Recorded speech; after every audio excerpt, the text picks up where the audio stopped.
Welcome to Backstage with Becca B, with special guest Jewelle Blackman.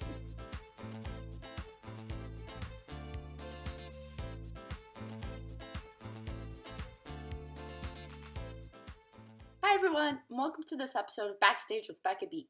On this episode, after breaking into the theater industry in Canada when she got the role of Nala in The Lion King, she went on to star in productions of Dreamgirls, We Will Rock You, and more in Canada, before getting the part of a Fate in Hadestown.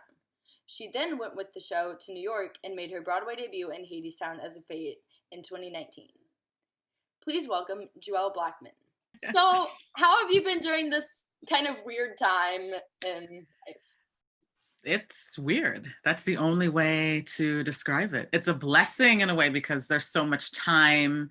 There's so much time now that I can kind of decide what I want to do at that time, as opposed to it being allotted to certain things like doing shows all the time or rehearsals or whatnot. And so it gives me time to come back home, to be with my son, to just be a mom again. So yeah. Oh, I love that. And your son is probably thrilled. Yes. Oh, most definitely. Yes. Sometimes it's like, okay, go back and be busy again because we got too much time right now, mommy. Too much time. Right.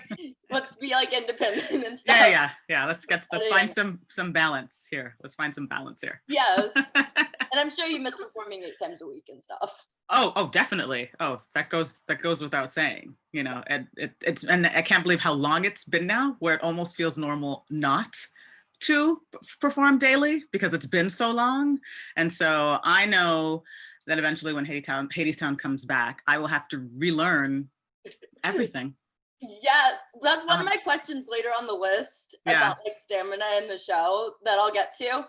But first of all, have you always known that you wanted to be in theater? You're Canada-based, right? Yes. Okay. No, I actually wanted. So I was always involved in music and stuff. I started dancing when I was about 5 years old, and then I picked up the violin when I was 8 and focused then on playing the violin. But when I went to university, my intent was to get a BA in music and then go to law school. I wanted to be an entertainment lawyer. Whoa. Yeah. And then what happened was when I was in my second or third year of university, that's when Lion King came to Toronto. Like they were auditioning for the Lion King original Canadian company. And I was in my second or third year of university, and I was like, oh my gosh, that would be so cool. Mind you, I hadn't really taken any formal training. I performed in some talent shows in high school, and I went to Queen's University out here in Canada, and I'd done some shows like A Chorus Line and some other things with their theater troupe. And I was like, this is amazing. That'd be amazing. And so what I did was I got a ticket to see the show first, to see Lion King. So I think it was during a spring break or something. I came back and I saw the show and I was like, oh my goodness, what is that I can do? They look like me. I think I can do that, you know. Not really thinking about all the technicalities that go into putting a show together, just knowing that, you know, I can sing, I can kind of act, so why not? And so an agent from Toronto saw a show that I did at Queen's, didn't have an agent, wasn't thinking about the business at all, and said, you know what, I got a time for you to go in and audition for Lion King. And I was like, oh, okay. So this is my first audition, whatever. I went in there, I did my thing as best as I could, and I got, thank you very much. And I didn't hear from them that year. So I didn't make it into the original cast. But that's what started my love and desire to want to actually do theater. And so I stayed at school, did another year, then I got another opportunity to audition again, went back in again, got I think to the 3rd round this time, still didn't make it. It's like, okay, it's all right. By this time now, I had graduated from Queen's and I was back at home, and I picked up my first like professional theater job working for this kids theater troupe. So that was cool. But I managed to get another audition for Lion King, and I had like 6 or 7 auditions. They did a work call with me where they put me in they gave me the hyena stilt legs to work with some of the choreographers and whatnot. Yeah. And I was like, I think this is feeling good. This is feeling good. And that's when I finally booked it. So 3rd time was a charm.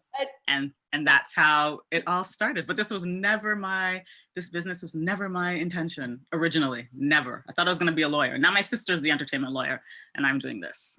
I was going to say, look at you now, and a Tony Award-winning show. I know, and all that. Yeah. So that's woo. It's just this. Yeah, it's crazy how you never know what you're going to end up doing. You know, anything is possible. I think if you really try, anything is possible. I mean, everything happens at the right time. Yeah. And you kept going and going for the Lion King, and you got it. Yeah. I kept on trying because it was, those are hard blows, especially when you get along in the process and you think you're almost there, and then you don't make it. Like I could have easily quit. That would have been easy. But I was like, no, I can be in this show. I can do that show. So I'm going to continue, and it worked out. And I'm sure it was cool being in a show where like it's so many kids' first show. And yes. So many kids' first theater experience in general. So it's like you're kind of creating these kids' love for theater when they're seeing the show. Definitely. It's I'm trying to think if that was my son's first. No, that probably was not my son's first show. He's seen many shows since he was young. But yeah, to think about that too as well. Yeah, and the Canadian company, that was a lot of people's first major theater production as well. So it's a bunch of firsts for everybody, a lot of people involved, which is a very cool thing. And that kind of, I feel like, skyrocketed your career because like you've done a lot in Canada, pre-Hadestown even. You did a lot in Canada, and then you did Hadestown in Canada. Yes, yeah. How did that show like help you get more roles? It's funny. Like I think it definitely got me in the door and stuff like that. But I won't say that it was necessarily.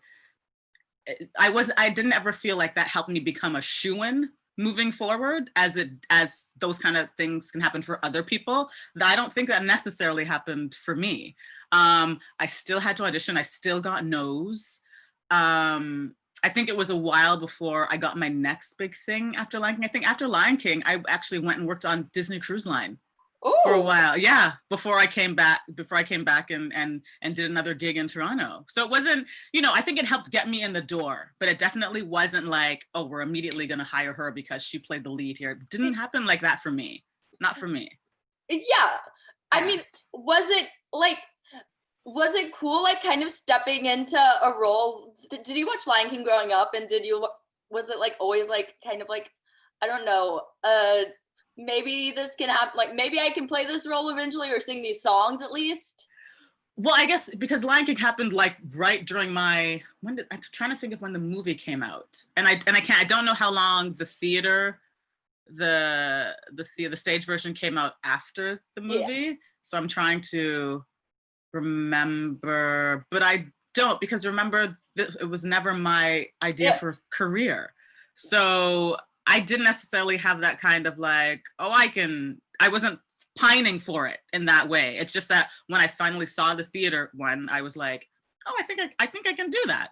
And I want to do that role. You know what I mean? It was one of those kind of things. When was the moment you took up violin? Because you mentioned violin. Oh, yeah. I'm sure that helped. 7, 8 years old. Yeah. Wow. My parents would take me to the Toronto Symphony Orchestra to see shows. They were subscribers, and they would take me to see shows.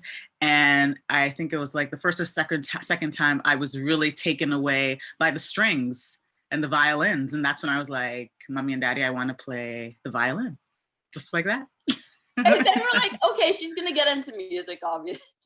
Yeah, they were game. Yeah, they were all about it. I'd already started taking dance by then, so me being into the arts wasn't a strange thing.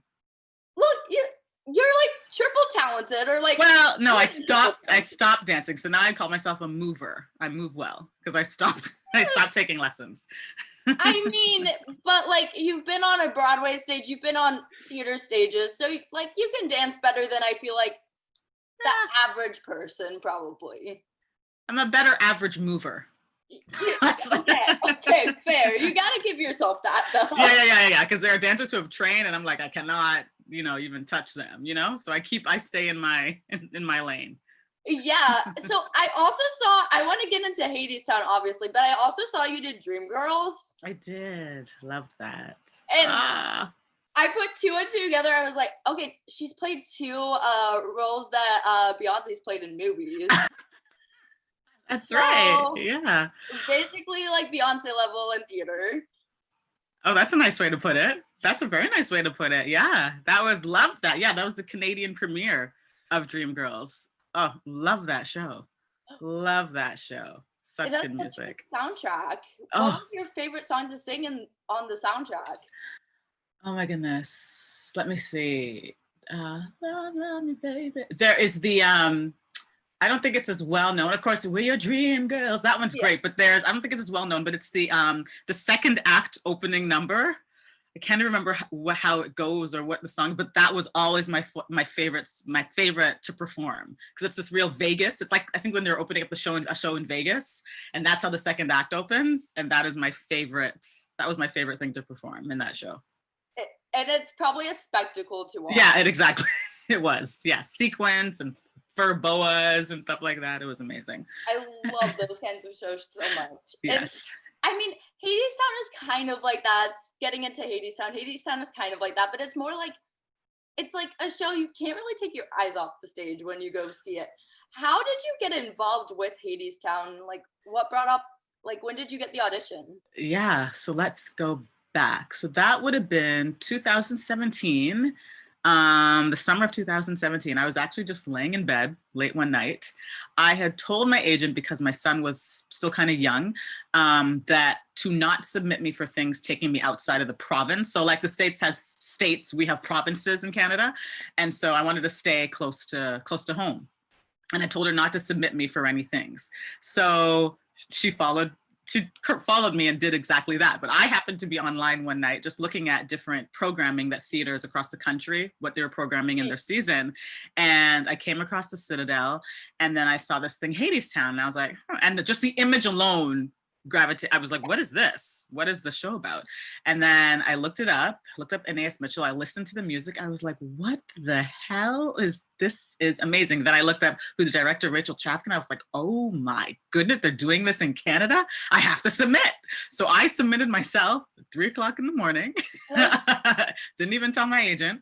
Got an audition for a few weeks later, went in, took my violin, played Lady of the Underground, and within I think a week or so, I found out that I booked the role of Violin Fate, in Edmonton.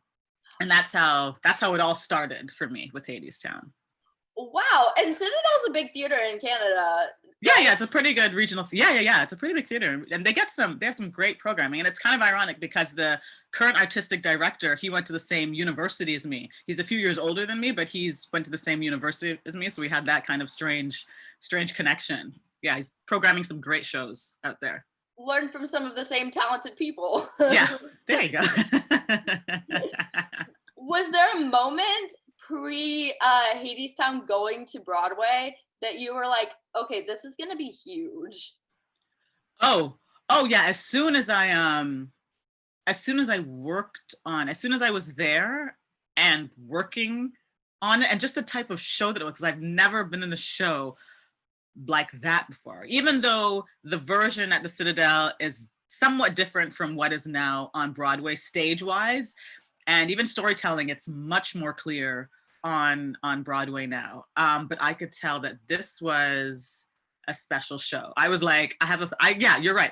There was a definite feeling where I was like, this is gonna go on. Yeah. I don't know if I'm gonna get to go on with it, but I know that this show has life after this right here. I knew that for sure. You have got to go on with it. Yes. You've got to watch it grow and change. How did it change as it went to Broadway? Okay, so from the Citadel, one of the main changes was the set. So the set in Citadel was actually beautiful, very mystical and mythical. There was this gigantic, like, 20-foot chromed barren tree that was in the background. And there were actual literal train tracks on the stage. Oh. That at one point in time, I think it was, what song was it during? Was it Chant? Where the workers actually had to physically remove and these are like weighted matte steel railway tracks, and they like had to physically, yes, and they had to literally move that from the stage. So those got cut. Those got cut, I believe, after a certain period of time. And the tree stayed. The opening at one point in time was very different. There was this big white sheet. And then I think Hermes would come across and he pulled the sheet to reveal us as storytellers coming out. But what I love about Rachel Chavkin is she noticed certain things were not working. And so after her very first preview, she said, we're going to change the whole first act, basically. And so we restaged the first act after our first preview. And then that's when the idea of those chairs and tables first were introduced. Those were not there before. Before the Fates had this little platform off on stage left, and that's where we sang whenever we came on stage. So that was kind of like our landing ground. Oh. Yeah, it was very different. It was very different. Still the same core, the same music, most of the same music. But it was very different. I think one of the things faults they thought with it was that it was becoming too literal in terms of having the train tracks and moving, you know what I mean? It was becoming too literal. So that was one of the major, it's very different from what's on Broadway now. Yeah. What was your reaction, I have to know, when you heard that it was going to be going to Broadway? When did you all hear that? Oh, when did I hear it? I heard it in November, I think. I think my agent sent me a breakdown because they had just closed production at the National, or they weren't, I don't think they were closed yet, but they were like in their final weeks of the production at the National. And my agent sent me a breakdown saying, Jewelle, have you seen this? Do you know that this is happening? I was like, what? Oh no, okay. I don't know how this can work, but just send them a message. Let them know that I'm interested. And so we did that. She did that, didn't hear a thing from them. And then a week later, she got a message saying, okay, they want you to fly into New York and come and audition. And I was like, would love to, can't, because I'm working. I was doing a show at the time. Okay. Yeah, so I couldn't go.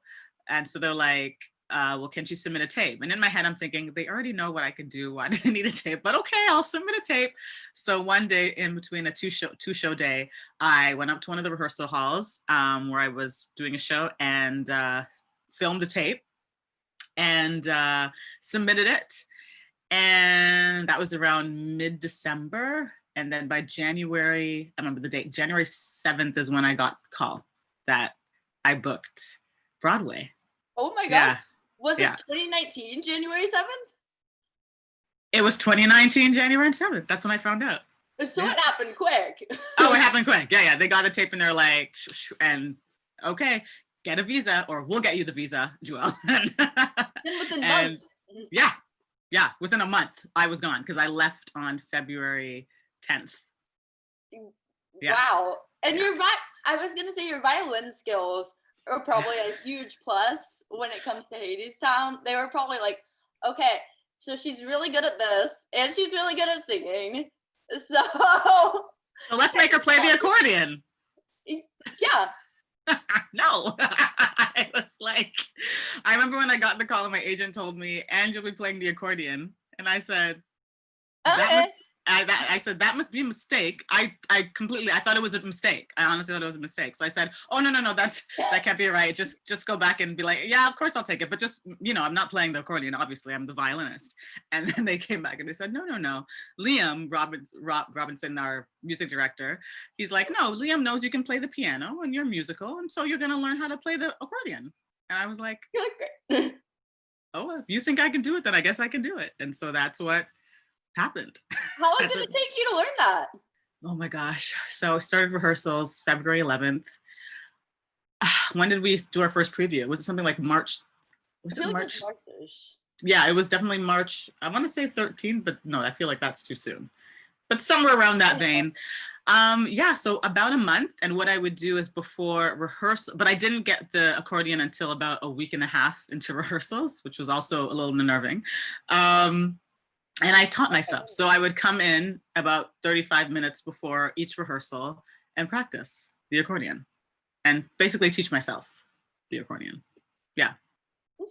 And you're doing that and singing at once, like, and that going like, that's kind of like the patting your head and rubbing your stomach at the same. Oh, because that's one thing. Because it's one thing when you're in a room and you're just playing it and learning it by yourself, and then they're like, okay, now get up and now sing and do it at the same time. And I'm like, that's a whole other thing. So I kind of, I was doing it in stages. I was getting along, and then they're like, okay, now dance and move. So I remember our first run through with the instruments. I remember after Anyway the Wind Blows, I said, I can't do this. And I put down the accordion and I didn't touch it for the rest of the day because it was just too much. It was just too much. But, I eventually, you stumble, you fall, you pick it back up. Some things right away, I could play easily right away. And other things, if I couldn't, I would just have to stop and focus on what I could do. But eventually by preview time, I was fine. But it was in a way, it was like, oh my gosh, I can't believe I did that too. Well, yeah, of course I could do it. It was one of those kind of things, right? Yes. What was your Broadway debut like? Oh, it was there. What do I say? There are no words. It's funny because it really just is another stage in another theater, but it's not because it's New York. Yeah. So the vibe and the community is really what makes it feel different, I guess. And it's kind of like acknowledgement and like, I've arrived, even though I've been doing this for 20 plus years. It's like, oh, now I've arrived in a way. Yeah, it was electric. It was a bunch of us. There was about 3 or 4 of us, our Broadway debuts. So, and even some of the musicians involved, it was their first time on a Broadway stage. You know what I mean? So it was just a lot of firsts for a lot of people, which made it even more special. It was really special. And what's so special about Hadestown with the musicians, as you mentioned too, making like their Broadway debuts, is that everyone gets the introductions. Yes. Everyone gets the appreciation. Like, I love how that's done and how it's made sure that like the audience knows who everyone on stage is. Oh yeah, it's amazing because they also get, I love the fact that when the musicians also exit the stage door, people acknowledge, be like, hey, that's Marika, the cellist, or Dana Lynn, or Brian, you know what I mean? Like, or Ben, like, or Michael, like they acknowledge, they know who they are. And that's not seldom, that seldom happens. It should happen more. It honestly should happen more because we couldn't do it without them. We could not do the show without them. Yes. When previews started and reviews started rolling in and you started seeing the reviews, did you like look at the reviews and were you like, oh, wow. Oh yeah, I'm one of those people. I seek out all of every single media. Yeah, but I think we all had a feeling. We all had a good feeling about the show regardless. So not that it really mattered, but what they said, but it was nice validation. Yeah. Because we all felt that it was something special to begin with. It wasn't like anything anyone had ever seen on Broadway. It kind of stands on its own, which is kind of, special. I was on a trip to New York during previews with my parents, and I made them go see it the day after I went to see it. Oh. And they started sending me all these articles about Hadestown, how they were like in the front runners for the year's Tony Awards. Yeah. And I was like, well, duh. Like, it's gonna win everything. Yeah, that was a trip. The Tonys were a trip. Oh, I had no doubt in my mind. Is it your fate in Hadestown. Yeah. What's it like learning to sing with other people? And like, you all sound perfect together every night. I mean, does it take a lot of practice to be able to harmonize like that? Well, I think what's good about the 3 of us, and we don't sound perfect every night, 99% of the time. But what's good about the 3 of us is we all have very good ears. So we listen. And the other thing is, we're all individually, the 3 of us are kind of in your face singers. So we go for our parts. And if anything, you know, Liam, the director, will have to say, can you just pull back a little bit so we can get all of you guys at the right level, and so all the parts shine through. So I think naturally, coming in, you have to have a good ear. And I think all three of us, well, I think except for Yvette, me and Kay have sung in trios before. Like I've done roles at, like, you know, the Dreamgirls, and then there's Little Shop I've done. So that was kind of like that was easy. That was easy for me. And it wasn't harder for Yvette, but I just mean me and Kay have that kind of thing where we've done it before.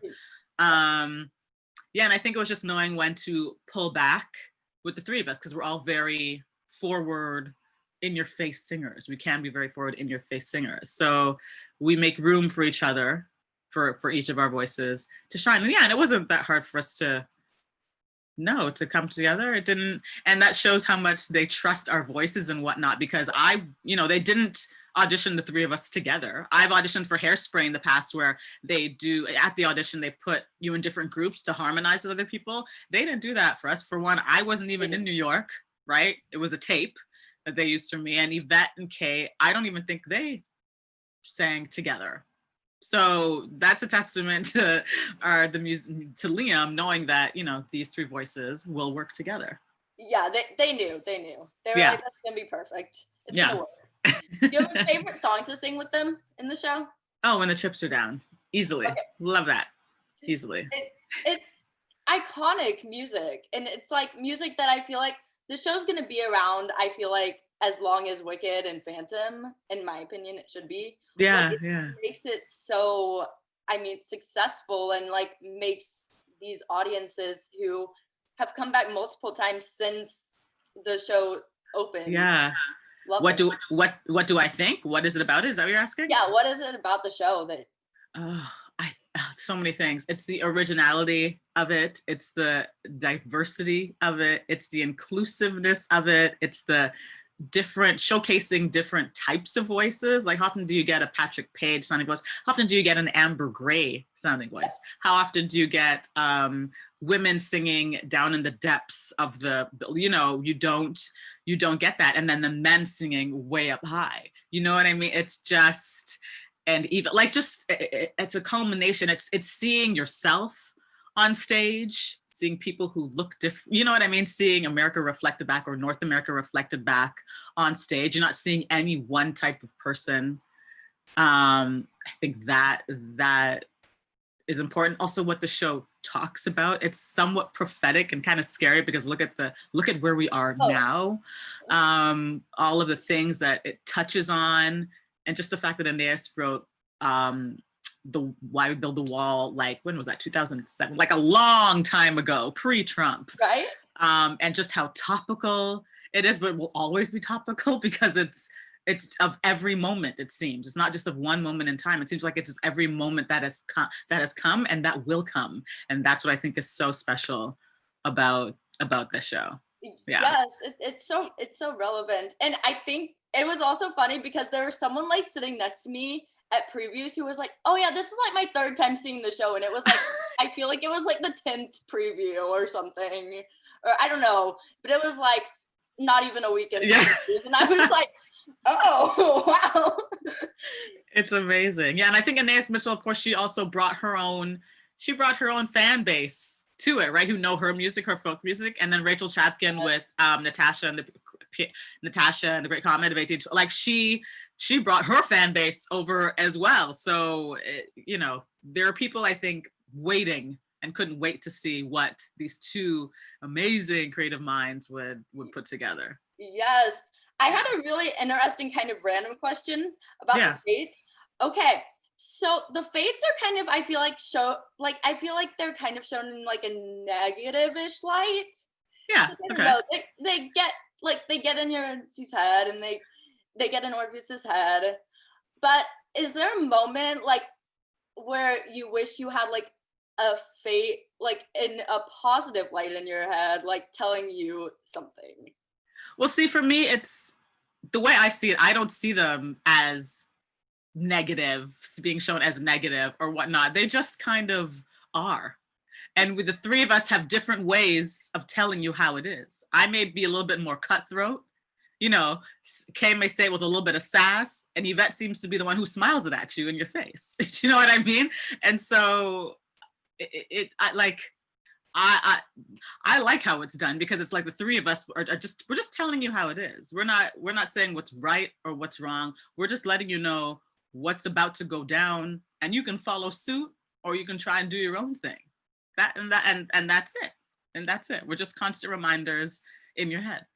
That's all. That's true. That's true. Because you always have the little angel and the little like devil on your shoulder. That's right. That's like, right.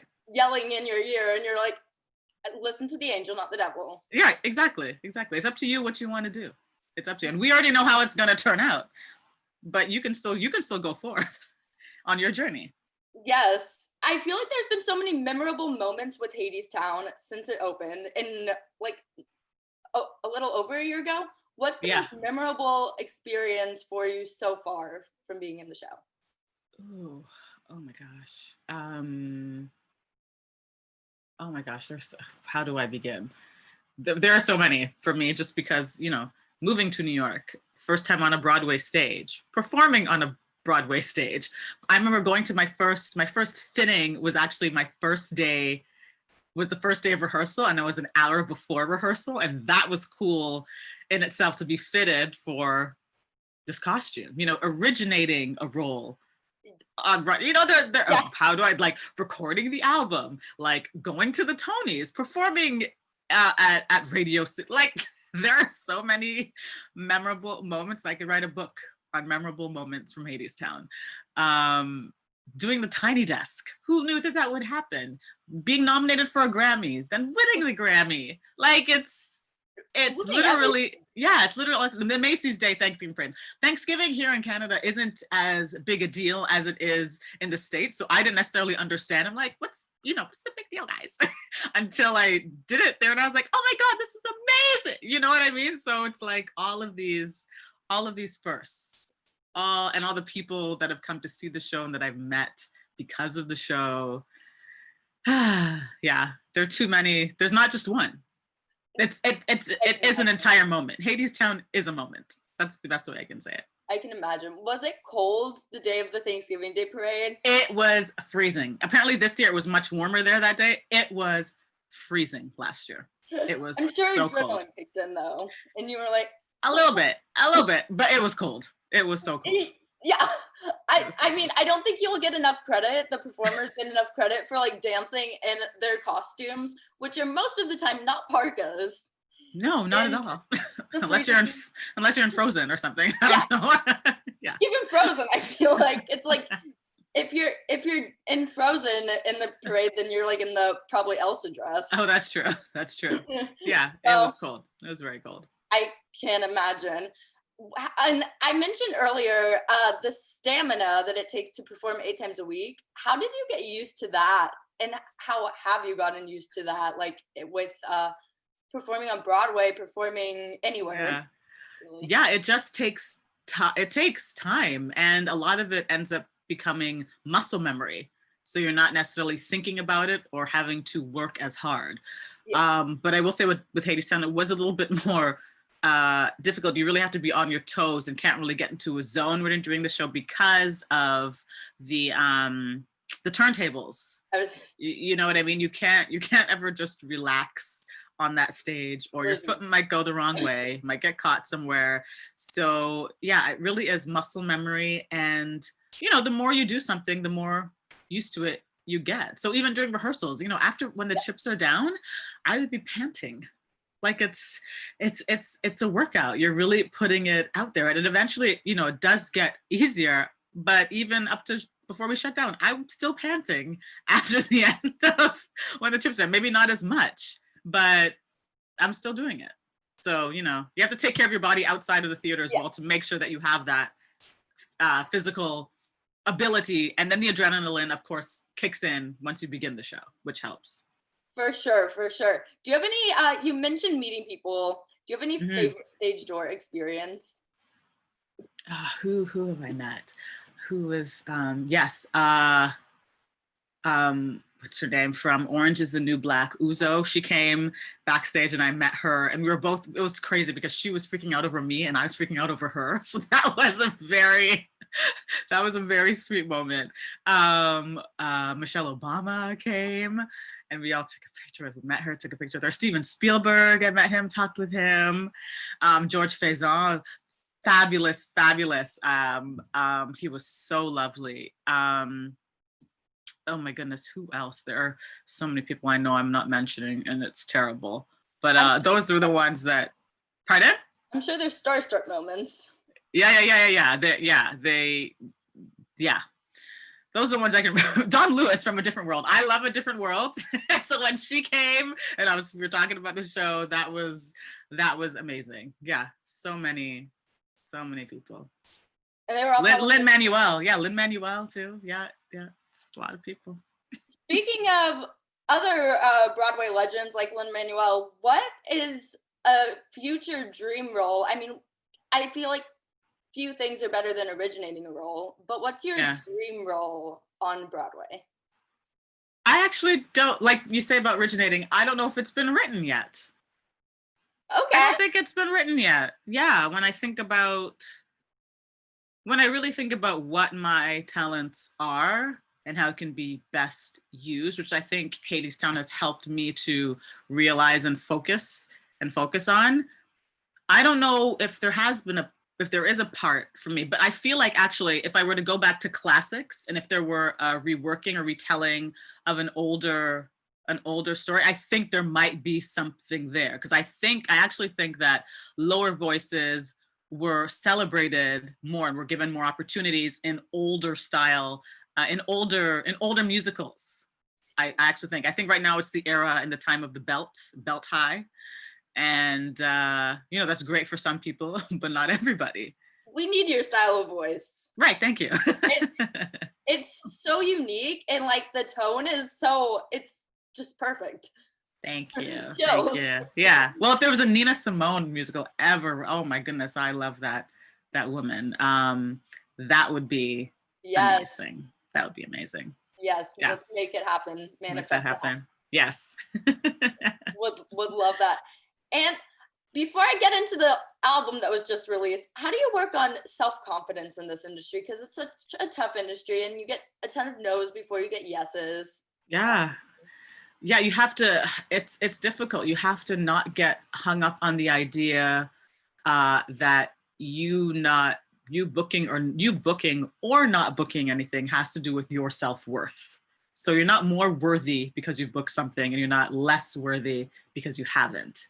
You have to feel worthy just as you are, and take those blessings and things as they come to you, and know that, what's meant for you is meant for you. It will come, it will find you. Just always remain present and ready. It's about being ready.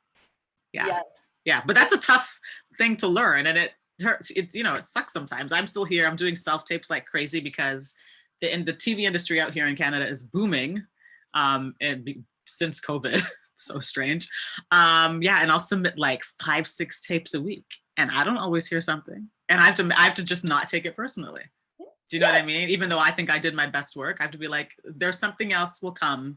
It's okay. It's okay. I think Nancy Drew is filming in Canada right now. Oh, so like fingers crossed. I didn't even know that. I'm obsessed with that show, so fingers crossed. That's amazing. That's amazing. I think it's from somewhere in Canada. Yeah, it's very possible. Shadowhunters too, which I used to cover on Apple. Oh yeah, I did an episode of that a while ago. Yeah, it's great. TV world. It's a whole different world. So you just released a Christmas album with the Fates. Yes. When did that idea come up? Oh boy, Yvette Gonzalez-Nacer. So about a year ago, Yvette brought this idea to me and Kay in the dressing room one day, and we were like, that'd be cool to do an album. I don't know if we thought Christmas or just an EP, but we were like, yeah, that'd be cool. And people would always say to us, you three should record something together. But there was just no time at that point in time. We had other things to do. It was too far along in the season. And then I think it was in July or August that Yvette brought up the idea again. She's like, hey guys, I've been talking to Van Dean at Broadway Records, and he's he's kind of into the idea of doing a Christmas album. We were like, oh, wow, okay, wow, is this going to happen during COVID? Is this possible? So she began talking with him and of sorts, and then Yvette was like, I think we should bring the idea to Hadestown. So it was her first, and the three of us, and then we went to Hadestown and said, would you want to become involved? And that's how it turned into this big. I didn't think it was going to become this huge Hadestown endeavor and then have every cast member ever involved in it. Like that was a beautiful surprise, but that's not necessarily what we intended when we started when we had the old idea for it. So it's cool that it worked out. And Christmas songs are my favorite, and it's cool that you all took these Christmas songs and kind of put your own spin on it and like a Fate's point of view.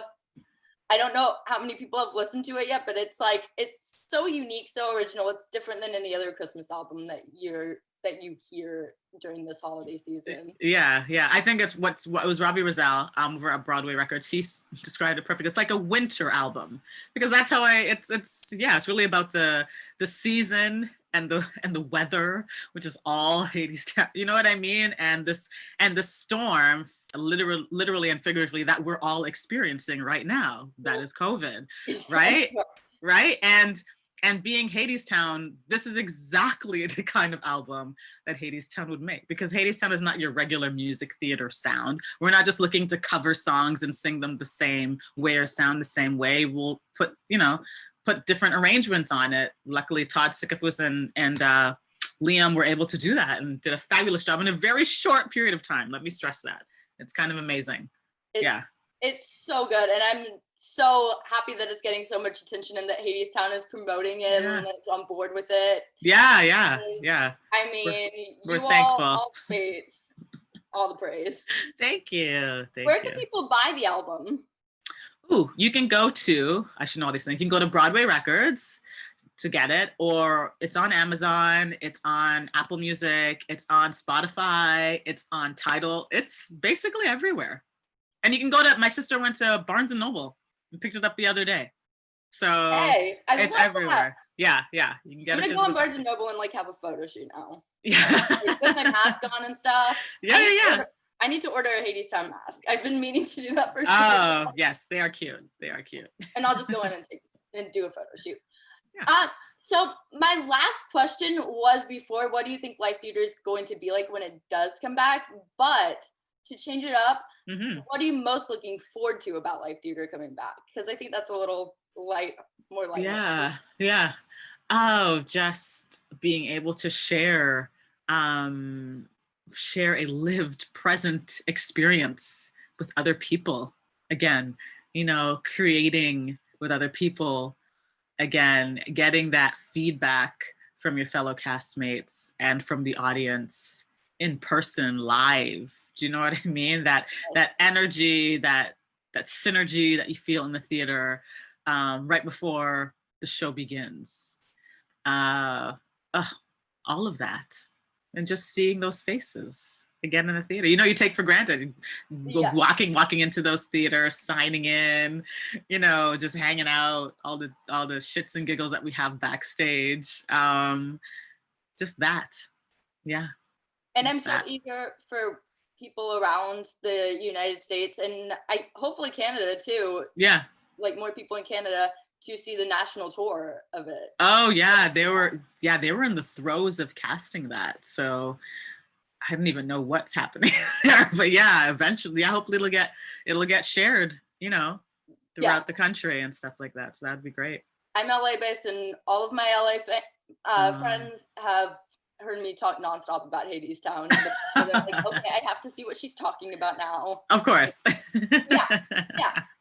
And lastly, is there anything else that you'd want to promote or share that you've been working on, whether it's theater related or not? Oh yeah, my own show. I'm working on something. It's a musical memoir, and it's called I'm Not Nina. And basically, so I'm obsessed with Nina Simone. And basically what it is, it's a one-woman show, and it parallels my life alongside Nina Simone's life. And people might be like, well, how is there any kind of parallel? And we're both classical musicians. I started as a classical violinist, and being a Black classical violinist, that brings its own thing into the classical world. And Nina Simone was she started as a classical pianist, and that came with its own struggles. Exactly. And so even though we're years apart, just the kind of struggles and the things that we endured in the business as dark-skinned Black women in the classical field, there are quite a few parallels and stuff. So I've teamed up, I can't put it out yet, but basically in spring 2021, I don't know whether it's going to be a live thing. Who knows what will happen with COVID, but either it'll be virtual or it'll be in person, but I'll be performing this one-woman musical memoir. Yeah. Oh, that's so exciting. I hope that I can see it. So I hope it's live and virtual. Honestly. Right, so do I. I feel like it will give more people like the chance to see it if it's virtual, but then like also live shows. Yeah, it might start virtual and then hopefully become something more. So yeah, I'm hoping that's what happens. To keep up with you and to find out more info when you can talk more about the show and everything else you're doing, where can people follow you on social media? At L. Shelley on Instagram and Jewelle Blackman on Twitter. Right there. Oh, fantastic. Well, thank you so much again for joining me on this to talk with me. Of course. Thank you for having me. Thanks for watching this episode of Backstage with Becca B. You can follow me on Twitter and Instagram at Becca B Talks TV. Or for more exclusive content from this interview and more, you can follow me on Instagram and Facebook at Backstage with Becca B. Make sure to subscribe to my channel and like this video, or if you're listening on Apple Podcasts, go ahead and give me a 5-star rating. Thanks for tuning in, and I'll see you guys next time.